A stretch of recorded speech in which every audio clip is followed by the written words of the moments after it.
Austin 316 says I just whipped your ass. And what's it gonna do? It doesn't matter how you're doing. Woo! Wheeling, dealing, limousine right, jet flying. Can you dig it, sucker? Would you please shut the hell up? You don't know what hard times are, Daddy. The cream will rise to the top, oh yeah. Oh, yeah. Look at the human rubble. What up, what up? It's another week of Keep the Kayfabe.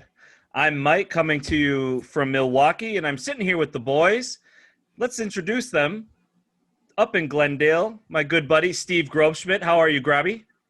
I'll wrap you with my cane, you pencil neck geek. Is that Freddie Blassie? That sure is. Oh, wow. That's a deep cut. Mm-hmm. That's how I am. I mean, I'm the resident, especially when Charlie's not here. I'm the resident old guy. I gotta go old school. Somebody's got to fill those shoes. Yep. I love it. And always staying freshly squeezed down in Bayview, our good friend Matt Michelson. How are you, Matt? Ladies and gentlemen, Matt.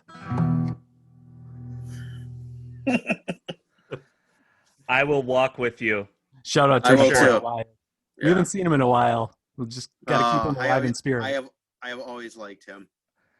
He's the man.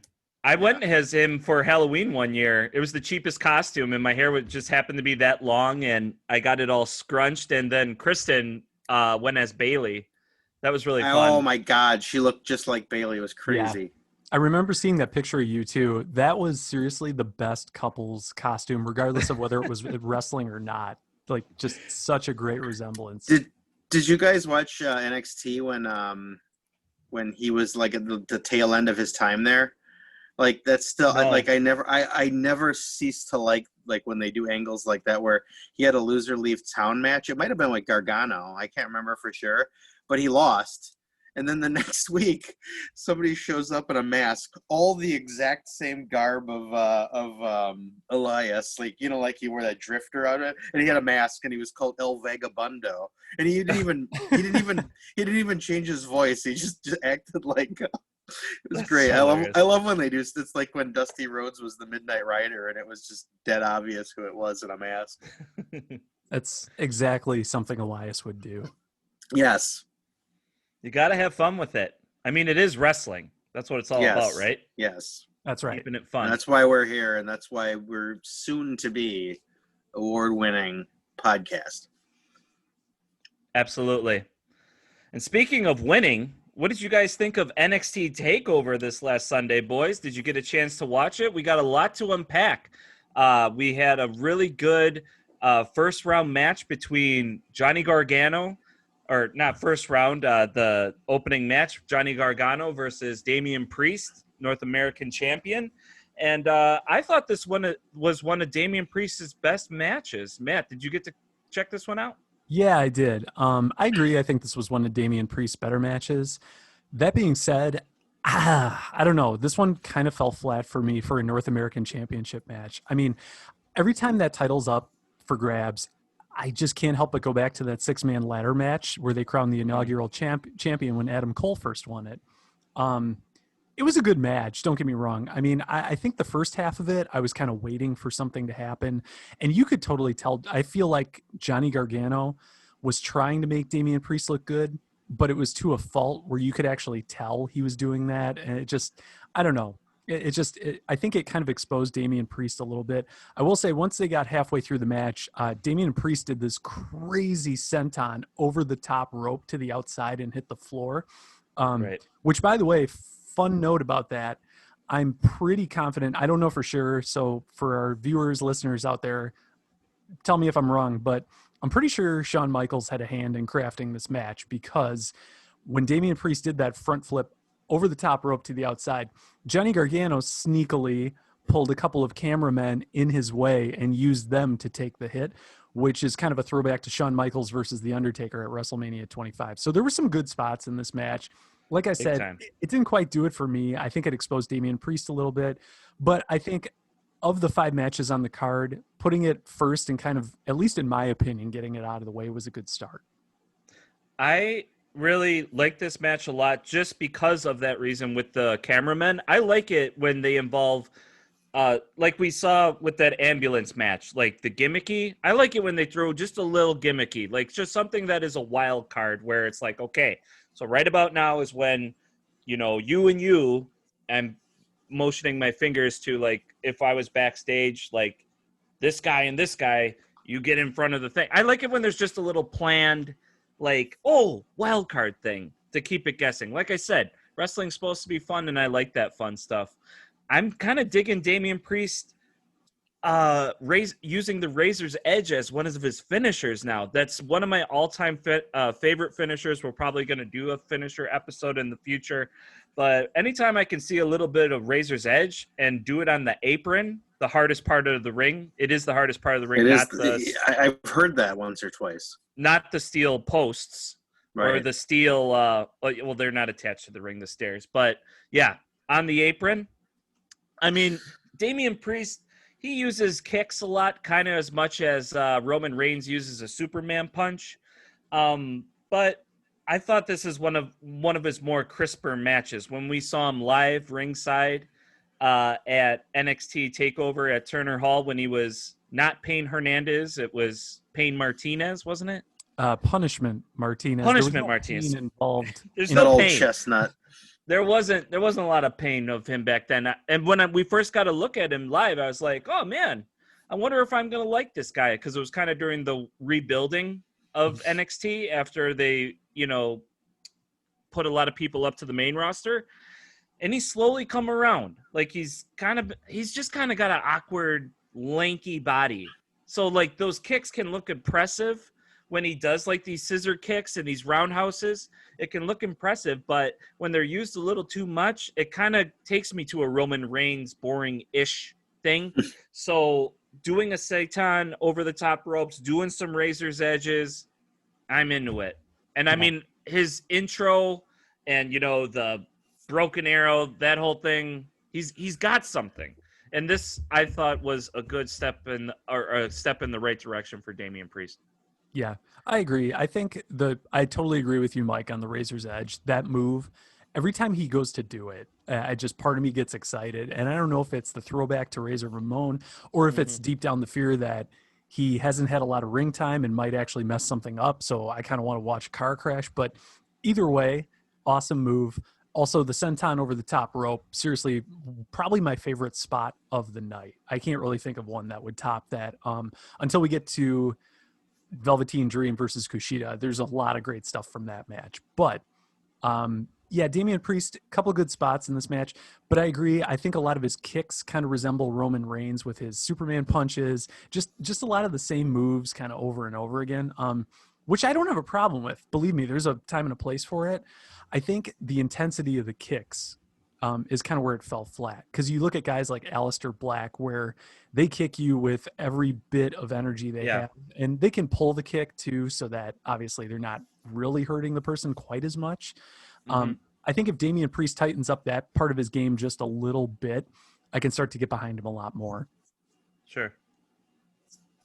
Yeah, and I didn't, full disclosure for this episode, I didn't watch TakeOver, but I did read numerous analyses, and I actually watched, I watched clips of like a lot of the matches. But so I'm not going to weigh in on the actual in-ring work, but I can kind of weigh in on my thoughts on, or questions on, character development and whatnot. I mean, I would agree. Damian Priest is like totally grown on me overall. I think when he first started, I was like, oh yeah, some notable from Ring of Honor that they brought in. I don't know how far he's really going to go, but he's just kind of hung in there. Now they gave him a belt, which actually really means something in NXT. And yeah, I mean, I think he's got a unique look, which helps. And I think he's got that mix of like, aggression, and he can throw off some wild moves in there too. I don't know. I don't know where the future is going to be. I don't think he'll be the NXT champion. And I don't know what he'd do on the main roster, although he's got, I don't know. That's a 50-50 like everybody else. The one I'm interested in is like Gargano. It's like, he's like the elder statesman now. And if you read what things out there, I don't know that he's got any desire to really move up. Well, but and I also think he's not getting going to long move up. he's not going to move up with those outfits that they're giving him too. I mean, he's looking like I don't like Troy, like an extra in Troy, that epic movie, that Brad Pitt movie where they wear those leather loincloths and like these like it's really bad for him. I think it's not working for me. Here's my deal. It's like, we all know Gargano is a great wrestler. I mean, Right. He's proven that time after time.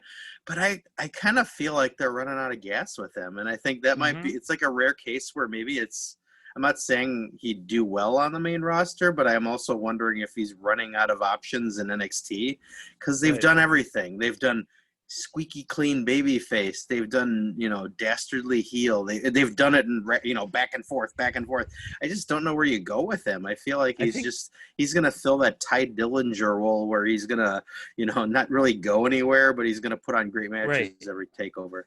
He's got to have a partner, I think. And it can't be DIY, but I think he's got to get another partner. I mean, this thing that he has going with Candice LeRae, I'm not digging it. No, I don't think a lot of people are. No, and it's kind of a waste of time. It is. I don't get Candice LeRae, or I shouldn't say that. She's a good wrestler. Her personality, and I guess that's maybe as much on NXT as her, has never been interesting to me. When she started, she was just Mrs. Gargano. It's like when Brie Bella was just imitating everything her husband did, and it wasn't that interesting. Like, I feel like, and now she's got an edge to her, which should be interesting, but I still find her boring. Yeah, I kind of agree with that. I think the moment that I really started to get into Candice LeRae was when Io Shirai turned heel. And and those two sort of had, a little bit of a feud that was kind of short-lived. I really wish they would have explored that a little bit more because I think when Io Shirai turned heel, it immediately raised her stake like tenfold. And then at the same time, it made Candice LeRae kind of up her game a little bit too, just because Io is one of the best in the world. More seriously. Exactly. Yeah. So since then, I don't know. I think I don't think turning her heel was the right move, honestly. I think the same could be said for Johnny Gargano, just because he's been through so many wars, with Tommaso Ciampa and others too, where he's the perfect baby face. And then you try and turn him heel and just some folks can do it. Like, you look at Bayley, she's gone heel on the main roster and she's done a pretty good job with it. It took a while to get there, but she has done a good job. I think with Johnny Gargano, I don't know. I still to this day can't convince myself that he's a believable heel. Totally. Same here. Yeah, I mean, if you want to touch on the heel part of Candice LeRae more, we can go into that Io Shirai retaining the championship over Candice LeRae. That was a pretty good match. It was good to see Johnny Gargano be instrumental in the outcome of that match with Candice LeRae, because lots of times Candice LeRae is the one that tries to help Johnny in his matches. So, I mean, it was easy to spot that that's what they were going to do too. That's why I thought this match fell a little short, but I will have to give it up to my girl Io Shirai though. She looks great. I mean, she looks really, really great, like where she doesn't really have a lot of holes in her game anymore. She has the experience. She has the confidence now with the belt. I mean, her aerials, her confidence, it's thriving right now. I thought that was a really good match, but it didn't really knock it out of the park, partly because Candice LeRae, she had a great match herself, but I just can't shake the heelish, the way they make her look. It's just really distracting. Yeah, I agree. And I think part of that too is as you watch this match, she has a lot of moments where I feel like she's thinking about how should I act right now as a heel. Like she'll land a move or, club Io Shirai in the back. Io drops to the mat. And then you can kind of sense Candice trying to think of, okay, what would I do next if I were in a heel role, which I am. So at least that's kind of the vibe I got during this match. So it kind of took me out of it a little bit. Ultimately, I think if I were to forget that and just kind of enjoy it for what it was a good match. Did it steal the show? No, I don't think so. I think Io's moveset is amazing every time you see it. I do think there's a couple things she does that I'm starting to notice patterns in some of the matches she has. So I think that was another piece for me, at least, that kind of made this match not as amazing as it could have been. Mm-hmm. But all that being said, it was still a great match. Going into the match, their entrances really got me fired up for it. And I think part of that is because of the crowd noise, which, by the way, we haven't even talked about the new venue for NXT. Right. So this took place in what they're calling the Capitol Wrestling Center. Didn't really say where it was, what it is, anything like that, but it looked really cool. They've kind of They added the chain link fence. Yes. So they've gone with the chain link fence over the plexiglass, which I think kind of like adds that. a cool 1980s metal show kind of vibe Yeah, to the whole for experience, sure. which is cool. Like a Limp Bizkit concert. Yes, a Limp Bizkit concert back in the day when people Yeah. were crazy and went to Limp Bizkit concerts. But then you also have the Thunderdome feel where they have virtual fans up around the arena. And I also read somewhere that supposedly they're doing social distancing pods now, which I couldn't really tell watching the show, but I guess there's different sections sort of separated from each other, and groups of people can, hop into a pod together and, sort of maintain somewhat of social distancing between the fans next to them. So Right. the new arena, I was really digging it. That for me was the first thing I noticed when the show started. And it kind of got me in the right mindset for a takeover. And it was just enough of those LED screens with the fans where it's not like a sea of screens Yes. and lights, kind of how the Thunderdome was. There was just a good enough amount to make it feel like a smaller NXT show, which makes it what it is. Like, it defines NXT being, it feels like more of a house show. So yeah, between the chain link fence, the balance, the lighting, I'm into it. Did you get to check that out, Steve? Yeah, no, and I think if there's one thing that kind of came out of the whole COVID thing, it was that it seems like, or I feel like, because the main roster was using the Performance Center too. I think that whole venue just jumped the shark, and it was no fault of the venue. It just got really old. And then you saw AEW doing like different things, and then when they, it just the stark contrast. So I think it was a smart move of them to just kind of, they got the Thunderdome for the main roster. Now they got something else, and I think it's just something fresh. And I think you got to find ways to be fresh with what's going on right now. And I think it fit that bill. It was different. It looked good. And I would give it a thumbs up. Smart move indeed. And what I also thought was very smart was to bring back Ember Moon. Yes. And Tony Storm. I mean, yes, two of my favorites. Yes, first they brought back Tony Storm after Io had won against Candice LeRae, and I was like, oh yeah, she's back. And I've always liked Tony Storm for her Australian accent, her wrestling ability, and her booty. And she bless you. Thank you. Not necessarily in that order. Yeah, it's allergy season. Yeah, it sure is. I'm very much looking forward to seeing her back, and I know Matt is very much looking forward to seeing Ember Moon back. Yeah. What was your reaction, Matt? Oh my God, this was really cool. So I had high hopes that Ember Moon was going to return. And so after the Io Shirai Candice LeRae match ends, we see Tony Storm come up on the screen, and my first thought was, oh, cool. I mean, don't get me wrong, Tony Storm's awesome. I've watched her in NXT UK. She's a great wrestler. Like Mike said, has a lot going for her. But deep down, I was kind of like, oh, shoot. I was kind of hoping for Ember Moon because I was a big fan of Ember Moon, especially when she was in NXT. Yep. And so Tony Storm, finishes her promo. Io Shirai's kind of standing in the ring like, oh, cool, somebody else to face, whatever. And then we see the camera cut to this motorcycle chase scene, which was really strange. Motorcycle pulls up. Somebody walks in and takes the helmet off, and we see it's Ember Moon. And she looks like someone straight out of Mad Max Beyond Thunderdome. Yeah, she looked like Tina Turner. She did, in a good way, like good Tina Turner. So, and she looked genuinely happy to be back, excited. She's been out for, I want to say, over a year with It feels like it's been over a year, yeah. It's been a long time. So I personally am really excited to see her back. Same here, I think. They were like hinting at her foreshadowing coming back because I guess she's a big gamer, and all those little clips of the night vision and the motorcycle was supposed to be like a gaming thing, and a lot of people were guessing that and predicting that, and I'm sure a lot of people are happy. Sorry, Steve, I cut you off there. No, I was just going to echo that. I mean, I was a huge Ember Moon fan the minute she debuted in NXT. You know, I was super excited. They gave her the title, and then she just did little to nothing on the main roster. But now this is perfect. I think like Finn Balor, it's where she belongs, and I think. Right.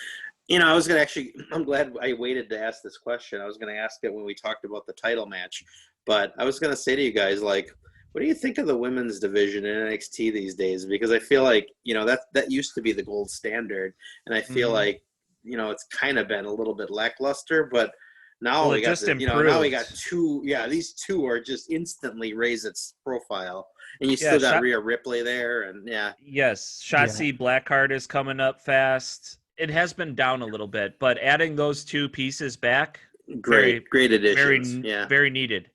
Totally There's some agree. really good talent, and although they just reboot UK. They did, yeah. So okay, because there's UK some just started pretty good back women's talent in UK. I didn't know if some of those would be popping over, but I think they'll stay put if they're rebooting it. Yeah, I think I mean, just kind of in general, I think NXT does just an amazing job booking their women's division. And I think they know that and they focus on it because admittedly, I think that's one spot where AEW kind of struggles. They have a lot of talented women.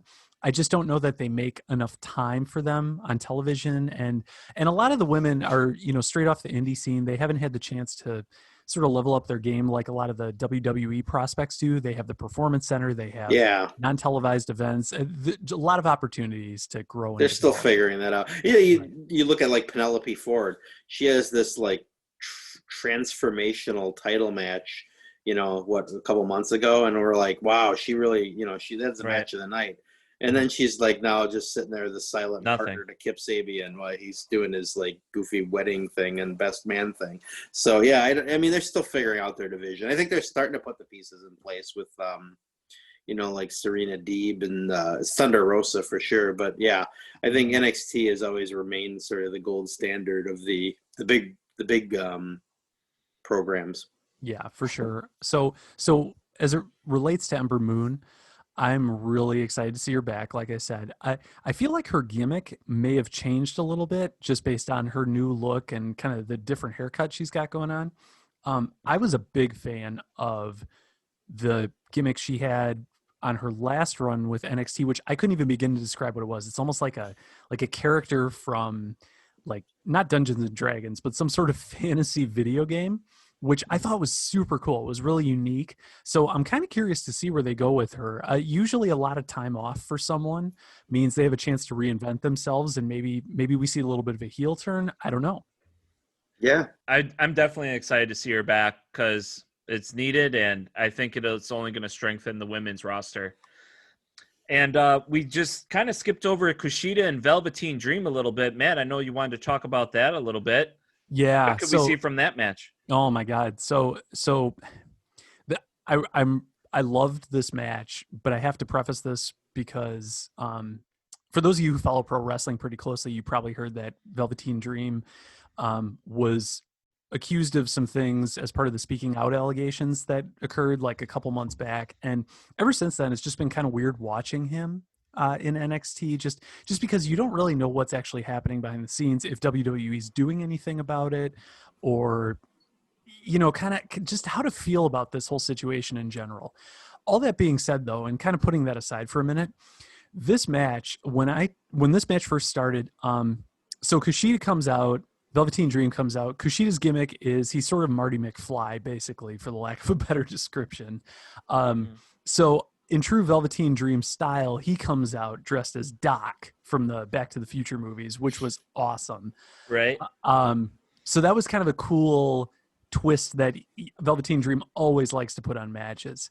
The moment this match started, I want to say maybe 10, 15 seconds into it, the first thing I thought was, is this a shoot? Because these guys were laying into each other so hard from the very beginning. And it actually took about a minute for the match to get started because Kushida attacked Velveteen Dream before the bell rang. And then even after the bell rang, it was like a brawl just continued.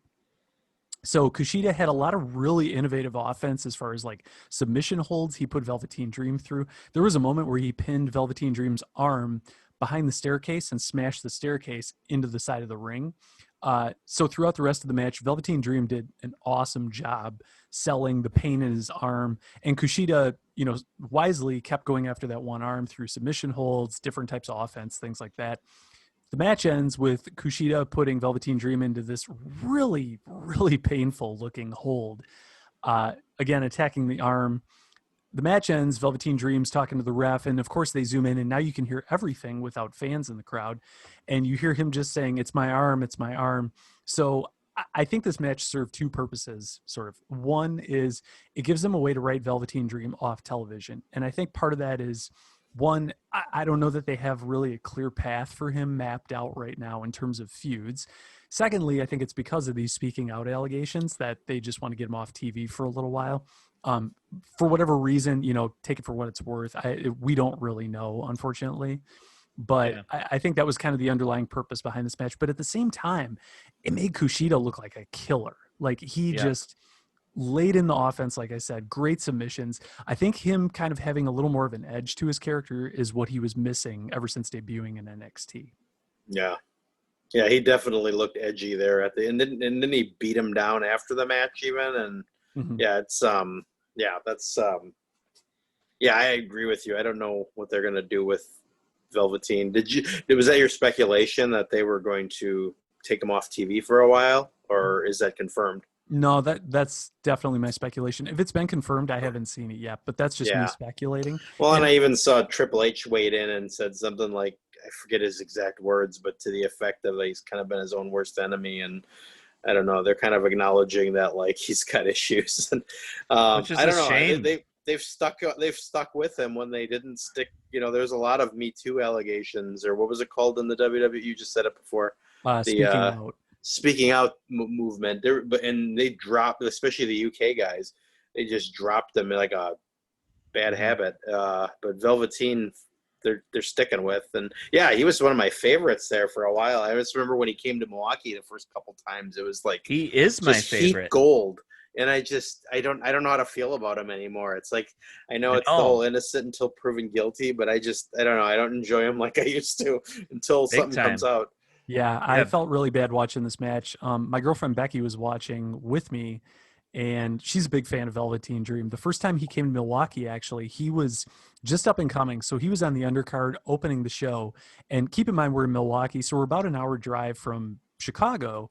Velveteen Dream comes out in a Chicago Cubs crop top and just starts harassing the audience. It was amazing.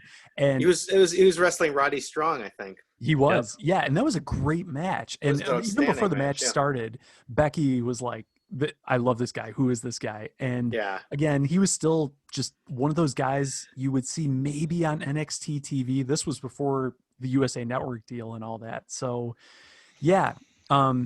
really great character. We saw him a few times actually, I think. And the most recent, he was competing for the NXT Championship against Tommaso Ciampa. Had his character all ironed out, just was on a rocket to the moon, not to be confused young with as hell. Grimes. It's just a shame what's happened. There's like a recurring theme here. It's like, when you're talking about Damian Priest, kind of has a unique look. He's got kind of that like lanky thing going on. I think that's something that always stood out for me with Velveteen Dream, because he's not this cruiserweight little guy. He's not some big muscle bun guy. He's like super lanky. He's got that almost Rick Rude thing going on where he's like, he does. He's ripped, but he's lean. And he that's pays tribute. He pays tribute to the old school too. He always works the old school wrestlers into his outfits. That's what I love about him. And he just has this kind of like thespian style to him. Yeah. And I hope he's maybe innocent or something and that all works out, but I guess we'll find out. Big time. Well, that was a really great match, and another great match that was on the card was the headliner. This one was billed as the main event for NXT TakeOver and the first for Kyle O'Reilly, one member of the Undisputed Era, versus Finn Balor, the current champion.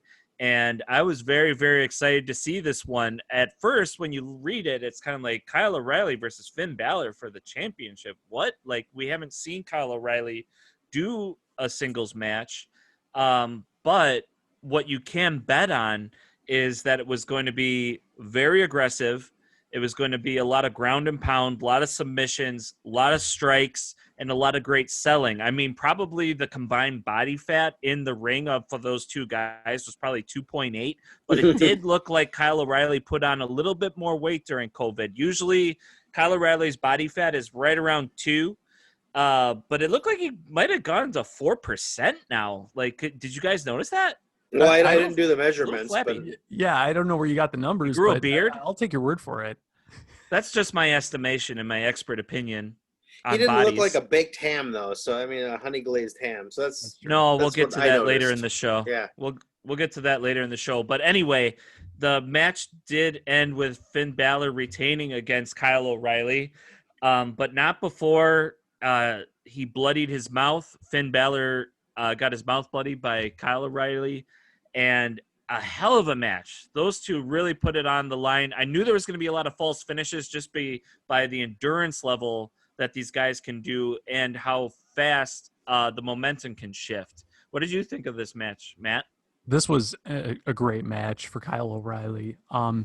I didn't really know what to expect going into it. I think it was really interesting, though, because Finn Balor's style and Kyle O'Reilly's style are complete opposites. Finn Balor, if you've followed him for a long time, you notice he does a lot of striking. Everything's either a kick or a stomp or a double kick or something like that. Or a coup de grace. Right. Whereas with Kyle O'Reilly, it's more submission-based and grappling-based. I was really into New Japan Pro Wrestling for, I want to say about a year. I followed it pretty closely. And there's a guy, Zack Sabre Jr., whose entire style is based on submission. He's great. And by the way, if you haven't seen Zack Sabre Jr., go watch some of his matches. He's one of a kind when it comes to submissions. But He was in the first or second cruiserweight tournament. I think made it like the quarterfinals or the finals. But yeah, he was yes, a little taste for the American audience. Right, totally. So Kyle O'Reilly's style kind of reminded me in a way of Zack Sabre Jr. Not quite as fluid, but definitely focused on submission. So it made it hard for Finn Balor to get close to him or even land a certain number of strikes, because if he would try, Kyle O'Reilly could get a hold of an arm or a leg, and next thing you know, you have a submission attempt. So it was really interesting. There was one spot in the match that made me kind of go, oh man, and really get into it, which was Finn Balor at one point just kind of kicks Kyle O'Reilly in the chest. And we've seen this move a million times, kind of like a low super kick.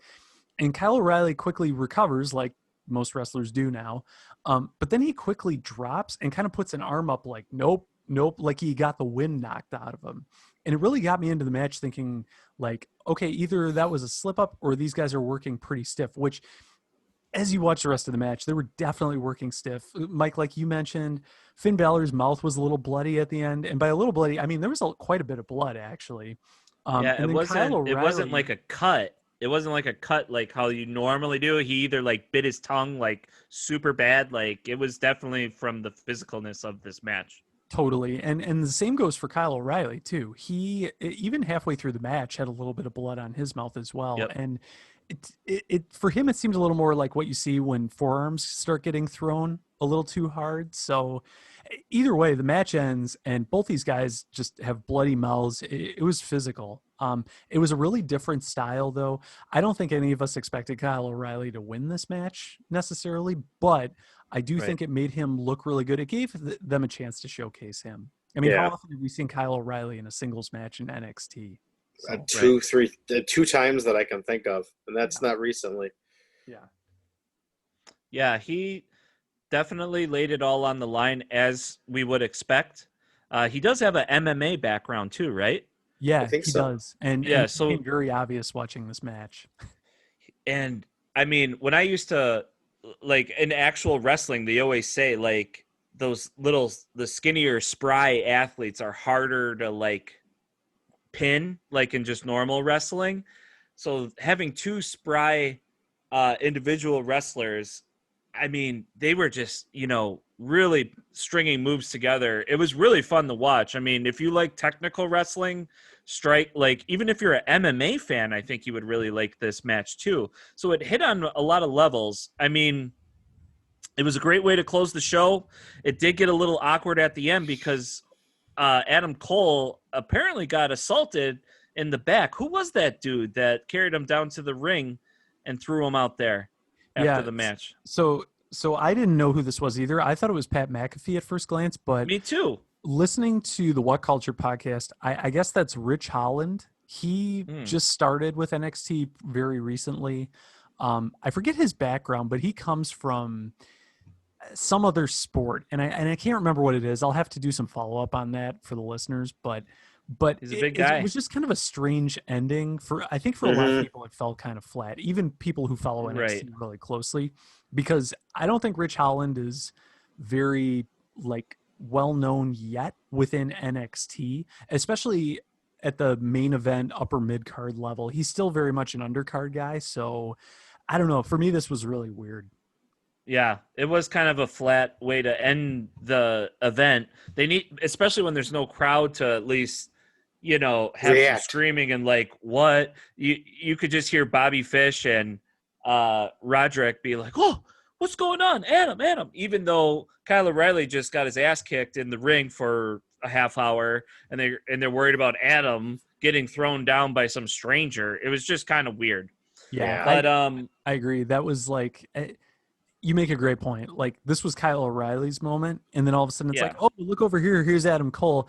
And, if it was someone like Tommaso Ciampa, or if Adam Cole, came into the ring and hugged Kyle O'Reilly and then turned on him, there's so many ways they could have booked this ending. And they booked the lead up of Adam Cole saying Kyle O'Reilly has never had his chance. This is his shot, and he's going to win. Right. And then they come around and have Adam Cole with all the concern at the end. So that's where maybe they'll play into that. Yeah, I could see them doing something next week on TV where, maybe Kyle O'Reilly comes at Adam Cole "Hey, you said this was my moment, but then at the end it's all about you. Meanwhile, I'm laying in the ring bleeding from the mouth and nobody's coming to, see if I'm okay." And maybe that's how we start to see the cracks in the Undisputed Era form. Yeah. Drama. You know what's a lot of drama? TNT is AEW's Dynamite. And it was a hell of a Dynamite this last Wednesday night. Lots of good matches coming up with our predictions, but I just want to touch on something before we get to our predictions, is MJF and Chris Jericho's interaction, TV Gold, as you may call it. They have a little something brewing here, as we've been hinting. We still can't figure it out. And this week's Dynamite, MJF went into the room where the Inner Circle was congregating, and it seemed like, he was fraternizing with them, and the Inner Circle was the other members of the Inner Circle, other than Chris Jericho, were trying to push him out a little bit.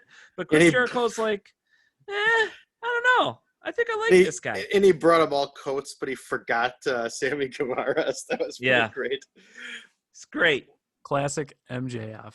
Yeah. So my thought on this bit, if you go back and listen to one of our previous podcasts, and I can't remember which one, so maybe you'll just have to listen to all of them. I don't know. But on one episode, I did throw out this idea when we first talked about MJF looking for a new faction or a stable or some group to join. I had mentioned potentially the Inner Circle and kind of threw out an analogy to The Rock in the Nation of Domination. So as we see this develop, I'm starting to think that maybe that's the direction they're going. And it makes sense because you have Chris Jericho becoming best buds with MJF, but we all know that MJF doesn't have friends. And if he does, he burns those bridges so quick. So I do think if I'm going to make a prediction here, which I know we're doing predictions coming up, but if I'm going to make a prediction on this storyline and how this develops, I think MJF ends up joining the Inner Circle and then slowly forces Chris Jericho out. Meanwhile, the rest of the members of the Inner Circle end up hating MJF because who doesn't? And the Inner Circle dissolves.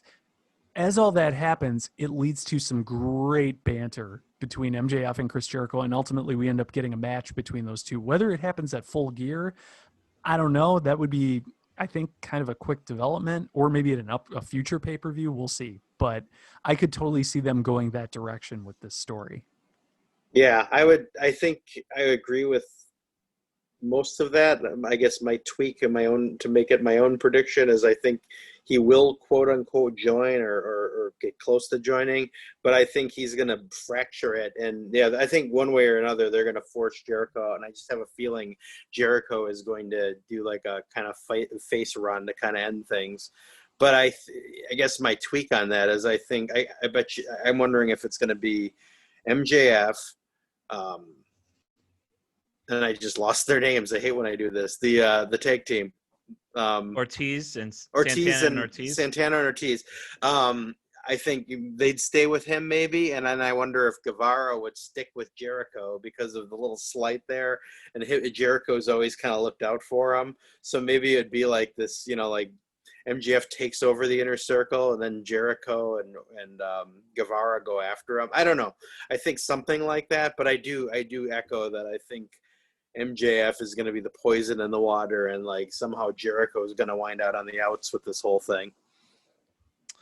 Yeah, speaking of Jericho, I mean, we are going to honor him on this Wednesday's 30 years of Jericho, where they're probably going to go over the career of Chris Jericho, all the greatest moments of his. And I really do think MJF, being as good as he is on the mic, is going to probably interrupt a speech of some sort, of some kind of honoring. I think he's going to come out and be like, Christopher, yes, we know how great you are, blah, blah, blah. Like, I think that is going to be what's going to do it. I don't think there is going to be any MJF in the inner circle. I think there's going to be some taunting, and that's just about it. But I think like Orange Cassidy and Chris Jericho had their slow build up to their feud that wrapped up at All Out. I think that's just kind of what Chris Jericho is going to be doing with MJF, which is kind of crazy, giving the two best mic people that work the mic the best, have them both go at it, because it makes sense with Orange, who didn't talk, and then it gave so much more room for Chris Jericho to paint his picture with his mic skills. So this is brand new, and I'm very excited about it for sure. I still don't know. Like, yeah, Matt, you bring up a great prediction. Steve, you bring up a great prediction. I still don't know where I'm at with it. All I know is MJF is going to have some airtime with the mic during Chris Jericho's honoring. Is my prediction. If there's one thing you can count on in pro wrestling, it's when someone's honored, they get married, they get a trophy, any sort of accolade like that. Things do not go as planned, and especially with a bombastic character like Jericho, I think somehow he's going to wind up with egg on his face. Right. Because he begs for it. He's such a smarmy dude, and it's like this 30-year thing. They probably do some nice things. Like, I wouldn't be surprised based on what I'm seeing on Jericho on Twitter that like, if he can, because I think he was recently released by WWE. Lance Storm was like, I think one of his first matches 30 years ago, or they started together or something like that. So I wouldn't be surprised if Lance Storm, if he's able to, makes a little cameo, and maybe some other people. But in the end, I think MJF or somebody's going to rain on the parade a little. I could see this being a lot like what was it called? So back in WWE, I want to say 2016, Chris Jericho, Kevin Owens, the Festival of Friendship. Yes. That's what it was. Mm-hmm. I could see this following that format. And because this is something, I feel like Chris Jericho has done this multiple times. He loves throwing big celebrations for something, just knowing that something's going to go wrong and it's just going to crash and burn. So I think both of you guys are right. It makes all the sense in the world, just based on what we've seen from Chris Jericho in the past, that he's going to end up with egg on his face in some way. Hopefully that leads to a great feud and more great weeks of Dynamite. Agreed. 1,000%. It's going to be must-see TV, and another reason it's must-see TV is Cody will be going against Brody Lee in a dog collar match for the TNT television title this Wednesday night. Mr. Brody Lee, the exalted one of the Dark Order that's having an amazing run, I don't think is going to drop the title to Cody so quickly. I am the gimmicky guy of this podcast. The more gimmicky, the better. Give me the dog collar match. It is going to be hard hitting. Cody's going to, get hurt. Brody Lee's going to take some punishment. Yeah, Yeah, there's gonna be some match. There's going to be a lot of punishment. I don't think Brody Lee will drop the title, but we're going to see what blood looks like in brown hair or black hair, whatever shade of hair Cody's hair is now. Not black. Did you guys catch that when they were hyping this match? Jim Ross made a reference to a classic dog collar match with Greg the Hammer Valentine. There's a little shout out on there was. He mentioned Greg the Hammer Valentine on Dynamite as like having done one of these matches years ago. We might have to reach out to them for stealing our intellectual property. Just mentioning Greg the Hammer Valentine's name. Yeah. Hi, Greg. For you, Greg. Yep. Thanks for listening. Love you, Greg. But I think that I agree with you. I think it's too early to take the title off, but beyond that, I don't know. I mean, something screwy is going to have to happen because, that was such a hot return by Cody and he's all focused and fired up and all that. Something screwy is going to have to happen that he doesn't win the title. But, I guess that could be any number of things. It could be the Dark Order swarming the ring, or maybe Colt Cabana will make some move. I don't know. But, I don't think he'll win, but I don't know how he's going to lose, which is cool. I like that. I agree. And I think I'm in the same boat as you, Steve. Like, I don't know what's going to happen. And I think part of that's because AEW up to this point has done such a good job of not using interference as a get out of jail free card in every match that they put out.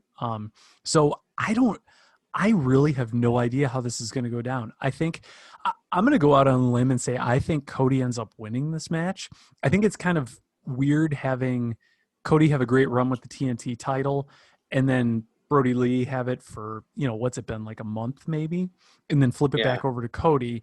But at the same time, this isn't the same Cody that had the title the last time around. This is black-haired Cody. Right. This is black-haired Cody. This is heelish Cody. Gomez Adams Cody. He's got a dark button-up shirt and suit on now. He's evil Cody. So. And did you notice that he applied the figure 4 leg lock, which I know he's done before, but it's like this whole horseman thing just seems to be sprinkled in constantly. I know. Old school. One other thing they could do with this match is go to a time limit draw too. But although they haven't used that. They haven't used it in a while. Although I don't really know how that helps the story. Ultimately it could come to that just to kind of prove Cody's he's back. He's better than he was before, but he's still not quite there. So then maybe if that happens after the match has ended in a draw, maybe that's when we see the Horsemen. Maybe. And you know what? If they say the words, this match is blah, blah, blah, with 30-minute time limit. If they say 30 minutes or less, I think you're totally right. Yeah. What's Cody's dog's name again? Pharaoh. I have an autograph of Pharaoh. I believe Pharaoh is what is going to get Cody disqualified because it is a dog collar match. So I think Pharaoh will be down in attendance and will probably have some kind of paw in the outcome of the match. So that's my prediction. Yeah, I think something screwy is going to happen. I hope they use dogs. I love my dog. Shout out to Athena. I do, but you guys were there at All Out, right? And they brought Pharaoh got totally freaked out by the fireworks, and they had to kind of take him back. I'm hoping for Pharaoh's sake, I hope they're very sparse with when they bring him out, but I think they probably learned their lesson. I am probably way off. I'm probably way off. I mean, it's a dog collar match and it'd be way too obvious, but I'm hoping. Remember that match with The Undertaker and Big Boss Man that was like with the dogs? Like, do you guys remember that one? Actual you just watched that on the and it was a disaster. First of all, the dogs were I think they one of them shit and stuff, but it was they were supposed to give the illusion of being aggressive and they weren't, and it was it really was just a horrific match in actuality. And that's a little extra credit for all of you listening to watch that on the WWE Network. Boss Man and I forget, it was some. What were the dogs for? What were they for? Were they just they were outside of the ring. The idea is they'll attack. So, I think, but it just did not work. If you get thrown out of the ring, the dogs are supposed to bite you. Yeah. Was it like a gang of adorable puppies or something? It was like Dobermans or something, or Pitbull, Rottweilers or something. I don't remember, but they were not aggressive. Oh, Oh my wow. gosh. Well, You should, if yeah. I probably won't go back and watch that in all fairness, but the one match I probably will go back and watch now is, well, it's not even a match. It's the Big Boss Man reading a eulogy to the Big Show after his daddy dies. Oh, That was yeah. probably the most poorly tasteful segment I've ever seen on TV, but for Short some of reason Katie I just Vick. can't help but laugh. So, yeah. yeah. Anyway, we got way off topic. Mike, bring us That's back. all right. We'll have to get our intern on that. Yeah. You know who's a big dog? Brian Cage, and he will be going up against Will Hobbs for the FTW Championship this Wednesday also. So 2 titles on the line on the same night as Jericho getting honored as well. Dude, so So two things on this. So first of all, when you say, you know who's the big dog, well, Roman Reigns would be the obvious answer. So you Yeah, really I think. caught me off guard with Brian Cage. Yeah, Number you better two- hope he's not listening. I know. Well, hopefully, if Roman someday decides to join us on the podcast, hopefully he doesn't listen to the back catalog. But Roman Reigns is always the big dog. Number 2, this FTW title. So admittedly, haven't watched a ton of Dynamite recently.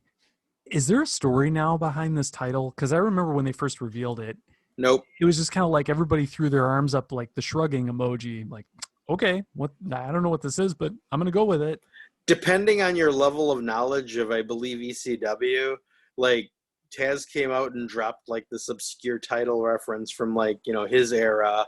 And that's all. I mean, they haven't like explained really much about it. It's just essentially gave him his own $1 million belt, and that's it. Yeah. And I think this is the first time this is the first time that he is defending it. Yeah. Yeah. I mean, I haven't heard about it since Taz first unveiled it. My hope is it's some sort of a hardcore title, being it's coming from ECW. They didn't say that, but that'd be interesting. Yeah. Yeah. And I mean, AEW is not shy about blood and weapons and things like that. So, not that I want to see guys get hurt, because I don't. But at the same time, it's something that none of the other major promotions are doing. So I guess we'll see. Take advantage. Yeah. should we call Charlie and see what's up with the FTW title? We could try. We can ask him next time. Wake him up. Yeah. That's true.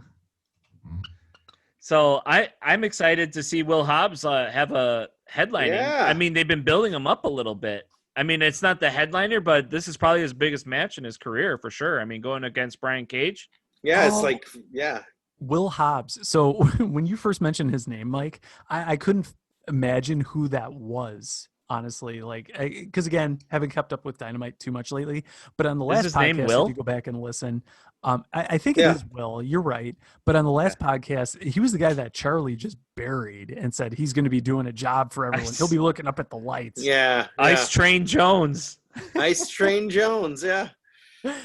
AKA Will Hobbs. Well, Will, you got your work cut out for you against Brian Cage this week on Dynamite. Yeah. I think I he will hope he win by wins. losing.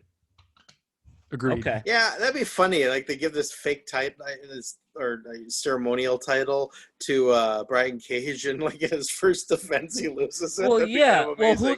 who the hell wants the FTW title? The title that nobody knows anything about. The thing that like basically just got inserted into the storyline. If I'm Will Hobbs, I mean, maybe Will Hobbs does win it. Like, why does Brian Cage get to carry this title? Like, oh, well, they're not going to take the FTW title off of Brian Cage. That title is way too important. Brian Cage is too important. The FTW title doesn't mean shit. And I really think Brian Cage should drop it to Will Hobbs. I think that would be great. I think if they do drop it to Will Hobbs could totally get over by flipping the belt around upside down. Instead of the FTW title, he'd have the WTF title, because that's what he says about it anyway. Yes, I like it. Great call, Matt. Absolutely. Yeah, that's that award-winning insight that Matt brings to the table. That's what they pay us for here on Keep the Kayfabe. Yeah. Oof. You're not going to hear that on the Conrad Thompson podcasts or some of these other ones out there. You're going to hear that right here and Keep the Kayfabe. Right. No, you listen to that, you hear actual insight from reliable news sources. Here, you get real speculation. Yeah, this is pure speculation. You know what else you will only hear on this podcast is when we're actually wrong. And I was very wrong to dog on Miro last podcast. I was listening to Unrestricted with Tony Schiavone and Aubrey Adams. Is it Aubrey Edwards or Adams? Edwards. Edwards. I think it's Got it. Aubrey Coronet. Excuse me.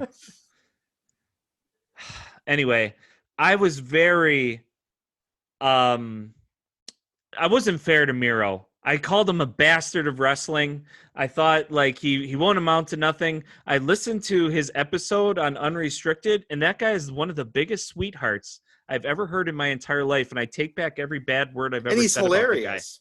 He's hilarious. He's a God-loving man. He appreciates his wife. He's from a foreign land. He speaks great English. He's a hockey fan? He probably does. He didn't mention it. No, he Is is. he? He's a Nashville Predators fan. My nephew lives in Nashville now, and he my saw him God. at a game, and they put him up on the big. He and Lana were there. I'm such an asshole. I hate Yeah. myself after dogging the dude so bad on the last podcast, because after hearing him and his story and what he went through and just how grateful and appreciative and how hardworking is, I'm like, fuck you, Vince McMahon. For Like, shame. No. if you can't like throw this dude a bone and not love him and not try to build him up, then honestly, fuck off. Because now I'm kind of in love and I just want to see a little bit more. So if you guys That's big want, of you. yeah. I mean, I'm not a perfect person. Well, it's what I like about this is you're not like super negative and crapping on people like Jim Cornette. You're a positive person. Exactly. It's true. And I can admit when I'm wrong. I'm wrong Yeah. a lot. And Not a I'll, lot. And I'll second that because I admittedly was kind of egging you on last week when you were going off on some of these things. And just coincidentally, and this was not planned or anything, I also happened to listen to the AEW Unrestricted podcast It's a nice podcast. today, in fact, the episode with Miro. And I thought the exact same thing. Such a nice guy. Like, I never would have guessed any of these things he talks about, having seen Right. him as Rusev in AEW or Yeah, WWE. he's so one-dimensional as Rusev. He very one-dimensional, and as a person, he is not at all. In fact, I was really blown away by just how good of a all-around human being he is. So, Right. yeah, I genuinely hope he has success in AEW just based on that alone. Did you guys Exactly. see that for the past 3 consecutive weeks on Raw, Lana's been put through a table? Yes, I heard that. And Is he this talks about that a coincidence? little bit on the Yeah. podcast. Oh, does he? You have to believe part of that is them physically and metaphorically burying Lana because of what Rusev has, or excuse me, Which Miro has which done is so fucking childish and stupid, but at the same time, it's like she's still collecting the same paycheck. So it's like, okay, Vince or whoever, you want to be like children about it? Like, who are you really punishing? Like, she's still making a good living under your business. Like, it's just so stupid if that's what they're doing. I wouldn't expect anything less, honestly. Yeah. Yeah, it's part of me thinks that at the same time, listening to that Unrestricted podcast, Miro does talk about how she really does enjoy what she's doing and her job with WWE. So, and this was, keep in mind, this was just recorded, so she'd already been put through at least 2 tables.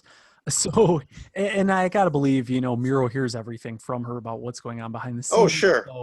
So even with all of that being what it is, if she still loves her job there, could it be a little bit of both? Maybe, but as long as she's happy doing what she's doing. That's Exactly. And she's collecting a nice WWE paycheck, so God bless her.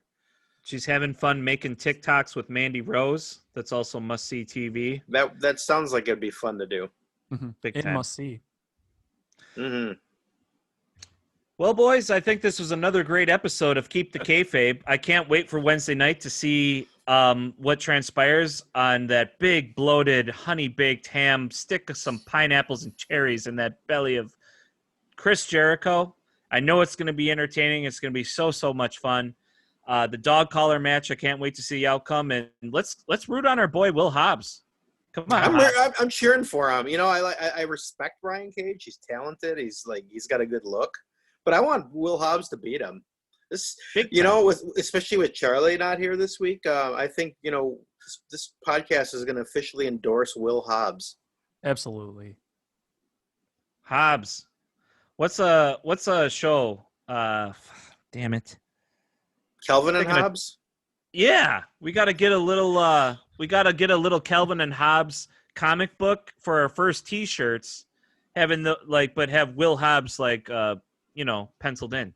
So we're And we just could going to have- superimpose Will Hobbs's face over Kelvin, and so he and a imaginary tiger will be riding in a wagon down a hill at high speed.